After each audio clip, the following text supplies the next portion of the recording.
I shall dedicate the last drop of my blood to the restoration of freedom and the dismantlement of your martial law.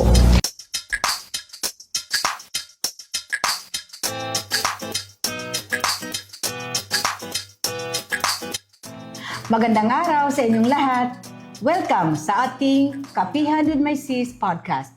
Ako si Teng. At ako po si Danica. Kamusta po kayo dyan? At kamusta ka na rin po dyan, Miss Teng? Okay naman ako. Worried lang na baka uulan ulit ng malakas. Alam mo naman, pag August, laging may ulan at bagyo. August po yata yung pinakamaraming bagyo at umuulan din ng suspension sa mga school. Grabe. Oo nga, Danica. At alam mo ba, pag August ay may isang araw tayo na inaalala. Ito ang Ninoy Aquino Day, tuwing August 21. Alam niyo po ba na kapag Ninoy Aquino Day ay wala pong pasok? Although malungkot po ang araw na yan dahil pinatay po si Ninoy sa tarmac ng airport.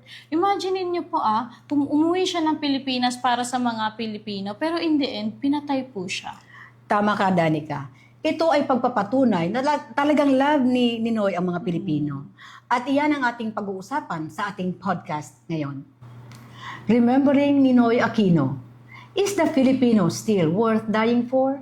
Naku, Miss Teng, provocative ang topic natin ngayon Ay nako, bago natin ituloy ang ating provocative na usapan, magkape kaya muna tayo. Ay naku, Miss Teng, tignan mo bago ang logo natin ngayon. At bago din yung lagayan ng milk and sugar, grabe. Ang cute tignan mo. Ayun nga, ang ganda. Wow, hindi ko napansin to Tignan mo, ang ganda. Ang ganda ng logo. Kaya lalo Makita- siguro tayong magkakape. sasarapan magkape. At Danica, kailangan na pala natin i-announce ngayon yung 4 na winners sa ating last podcast. 4 sila kasi 2 ang sabay na nag-post ng kanilang sagot. Basahin ko na po. Sila ay si Dulcinea Lati, Carmela Bustillos, Pauline Vivas at si Rene Hudtuhan. Ay, si Baby, kilala ko yun, taga-Angono.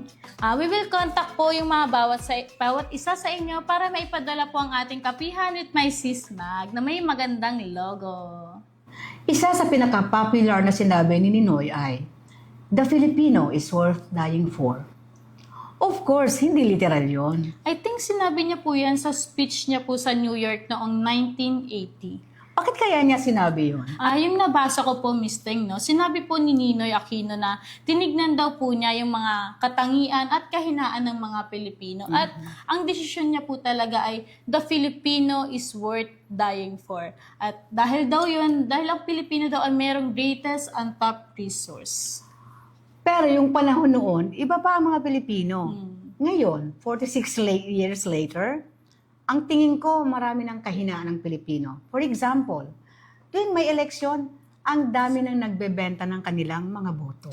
At Miss Teng, alam mo, madaling maniwala sa mga fake news. At payag silang magpakalat at gumawa ng fake news na yan basta kapalit ay pera. At meron pa silang, blind loyalty sa mga politiko na kahit alam na nilang magnanakaw tsaka mga korap Ewan ko ba, sobrang gulo ng panahon ngayon, Miss Teng. Kaya nga, Danica, kaya ito ang tanong natin kay Kiko D, ang apo ni Ninoy Aquino. Sa kasalukuyang magulong panahon, sasabihin pa rin ba ni Ninoy na the Filipino is worth dying for? Sa tingin ko po oo. Kasi dumaan na siya sa ganung pagdududa. Nung una siyang pinakulong at ilang linggo, ilang buwan yung lumipas at wala pa ring umiimik sa diktadurang Marcos. At sinabi rin niya na tila'y mas mahal pa ng mga Pilipino ang kanilang mga tanikala na gumagapos sa kanila kesa sa mismong mga karapatan at kalayaan nila. Nagduda talaga siya. Pero 2 bagay po siguro yung nagbago sa kanya. Una, nung nasentensyahan siya sa solitary confinement sa Laur in Fort Magsaysay sa Nueva Ecija. Medyo nagbalik loob siya at na muling natuklasan niya yung kanyang pananampalataya na hindi lang siya yung sentro ng mundo, pero napagtanto niya na hindi lang yung sariling ambisyon niya yung dapat niyang pagtrabahuan, pero yung mismong mission na binigay sa kanya ng Panginoon. Ito po yung pagbabalik ng demokrasya sa Pilipinas, kung siya man yung magiging pinuno nito o hindi. So, siguro yung personal transformation niya ay nagsimula noong 1973, nung puntong yun. Pero siguro yung isa pang nangyari habang siya'y nakakulong ay nung tumakbo siya para sa interim batasang pambansa noong 1978 ay nabalitaan niya na nagkaroon ng noise barrage the evening before the election. And I think doon niya nakita na gaano man kadilim yung panahon ay meron pa rin mga Pilipinong lalaban para sa kalayaan, para sa kanilang karapatan, para sa demokrasya. At feeling ko, syempre never ko naman siya nakausap o natanong, pero feeling ko kaya niya nasabi na the Filipino is worth dying for kasi nakita niya na lumalaban ang Pilipino. So sa tingin ko dumaan na siya sa ganung pagdududa, kaya kung haharapin niya yung mga hinaharap natin sa kasalukuyan ay sasabihin pa rin niya na hindi, the Filipino is worth dying for. Ay, Miss Teng, ganun pala yung nangyari kay Ninoy Aquino, no? May mga pagdududa rin pala siyang naramdaman. Pero nung nakita niya po yung kung gaano po kasigasig ang mga Pilipino noong noise barrage po, noong unang noise barrage po, evening before election po yun, nakita niya po talaga may mga Pilipinong tumitindig para sa kalayaan at karapatan. Ay, oo, Danica. Naalala ko yan. Nangyari yan noong 1978. At tinanong din po natin si Miss Yvonne Hereza po ng Magdalo. Ito po yung sagot niya, Miss Teng. Yung sinabi ni Ninoy noon na the Filipino is worth dying for, does it still ring true today? Sa tingin ko po nung panahon niya, madali hong sabihin yon. Pero sa panahon ngayon, hindi po ako masyadong sigurado. Dahil sa mga nangyayari sa bansa natin ngayon, sa dami ng problema. Pero I am hopeful na may darating din ang panahon na masasabi ulit natin na the Filipino is worth dying for by electing good leaders, those who embody honesty and integrity in governance and do our part as good citizens of this country. Naniniwala ako na maibabalik natin ang panahon na masasabi natin ang gaya ng sinabi ni Ninoy noon na the Filipino is worth dying for. Tama si Yvonne. Although parang hindi maganda ang mga nangyayari sa atin ngayon, ay may pag-asa pa rin naman tayo sa near future para masabi na the Filipino is worth dying for. Alam mo, Miss Teng, maiba ako. Curious po ako kung paano ito sinagot ni Manay Laila. Ako din, kaya tara na sa Manilaila's Corner para marinig natin ang kanyang sinabi tungkol dito.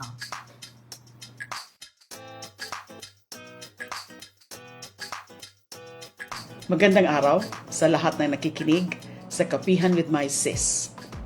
May nagtatanong, sa gitna ng trillion-peso flood control scam, ng paglaganap ng fake news, at ang impeachment trial ni Vice President Sara Duterte, masasabi pa kaya ni Ninoy Aquino na the Filipino is worth dying for?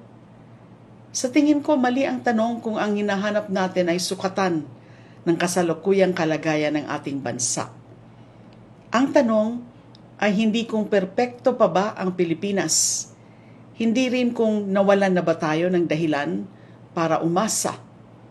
Ang tunay na tanong ay ito, may mga Pilipino pa bang handang tumayo para sa katotohanan kahit mahirap? At ang sagot ko, oo. Nakikita ko sila sa mga ordinaryong mamamayang hindi pumapayag na gawing normal ang katiwalian. Sa mga mamamahayag na patuloy na naghahanap ng katotohanan kahit sila mismo ang binabatikos. Sa mga kabataang marunong ng kumilatis ng impormasyon sa gitna ng napakaraming kasinungalingan. Sa mga lingkod bayan na pinipiling gawin ang tama kahit mas madali ang makisabay. Sa mga biktima ng pang-aabuso na sa kabila ng takot, patuloy na nagsasalita. Kapag pinag-uusapan ng flood control scam, hindi lang ito usapin ng nawawalang pera. Bawat pondong ninakaw, maaaring katumbas ng pamilyang binaha, negosyong nawasak, o buhay na hindi naisalba. Kapag hinahayaan nating manaig ang fake news, hindi lang katotohanan ang nawawala. Nawawala rin ang kakayahan nating magpasya bilang isang malayang mamamayan. As sa impeachment trial na sinusukat ay hindi lamang ang pananagutan ng isang opisyal.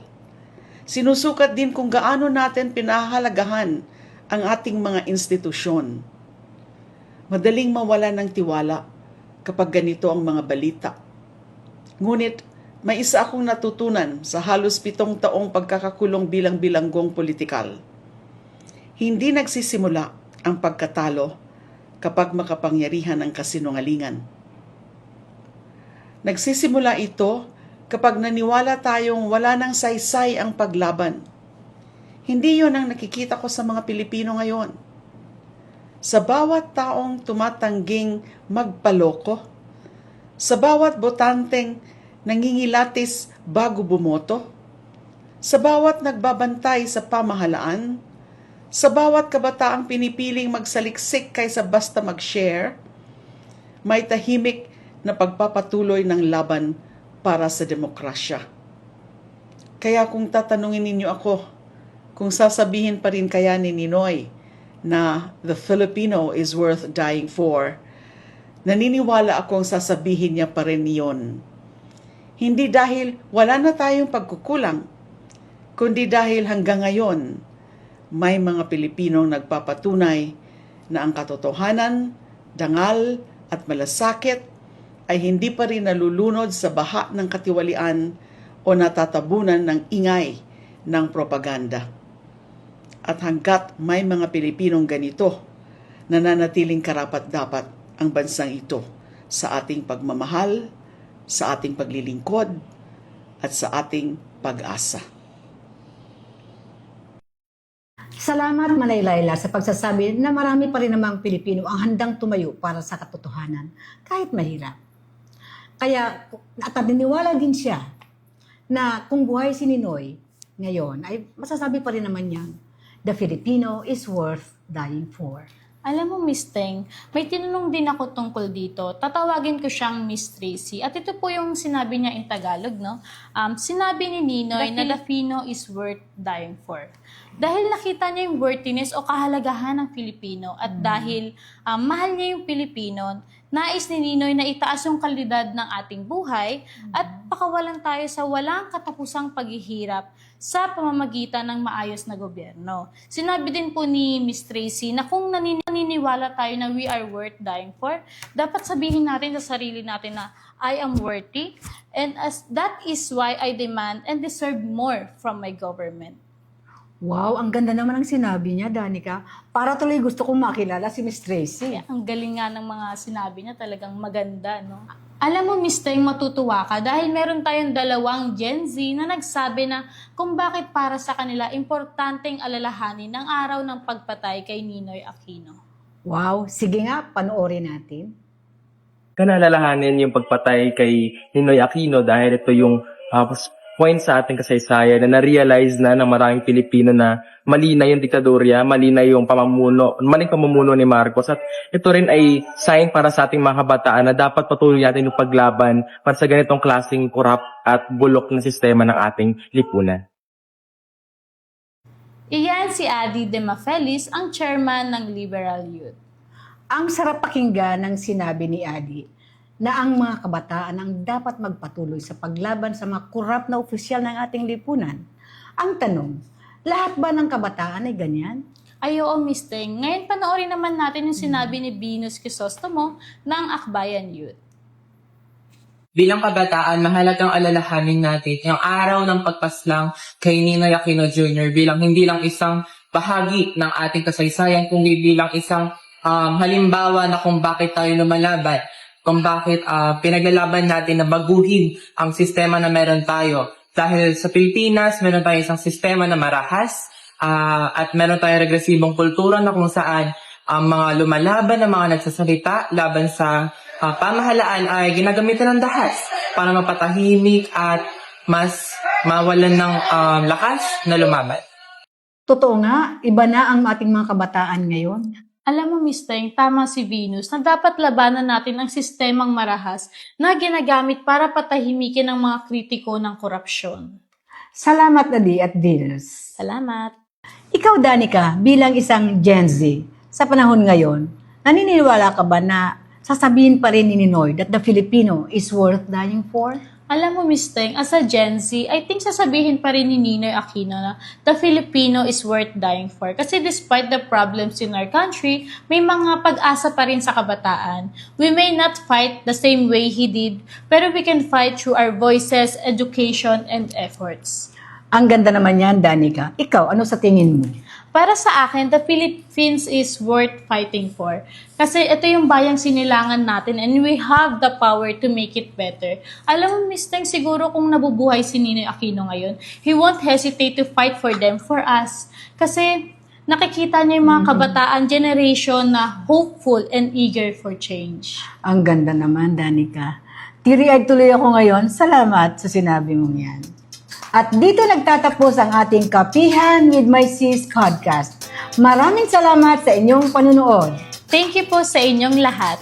Hanggang sa susunod na Kapihan with My Sis podcast. Bye! Para pag-usapan yung mga bagay na di mo lubos maunawaan. Ano na nga bang bago sa mundo ng politika? Talakayin at isingin ng mga utak na lutang na tila walang alam kung ba't hanggang ngayon may mga sikmurang kumakalam. Tamad nga lang ba ang tao?